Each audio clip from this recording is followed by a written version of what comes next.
না বেলাইন পরিবেশে এই ঠেকাবি নাকি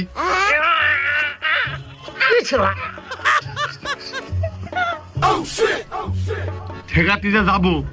ওই মশার কি যাইরো জানিস তুই যে কিনে মিনে মারে দাঁত মুখ ভেঙে দেবে আর না পারলে মারবে না আদলা চাইলে আরে আমি আমি আমি আইছি 450 টাকার জন্য আমার ওই মশারও পেয়েছে কুরবানিও পেয়েছে আমি কারোর একান না আমার হাজিরা দিলি হচ্ছে আমার জন বহাত হবে তুই ঠেকা দিলি যা তাহলে থাক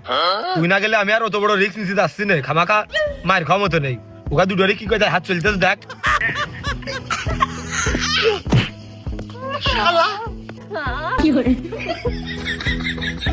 শালা তুই প্রতিদিন দেরি করে আসিস তোর জন্য আমরা সবাই বসে থাকি 3-4 জন বসে থাকে টাকা জন কামাই যায় তোর আসার কথা সকাল 9টায় তুই আসিস রাত 3টার পর শালা তোর এত বড় দুঃসাহস আমি কখন কাজে আসি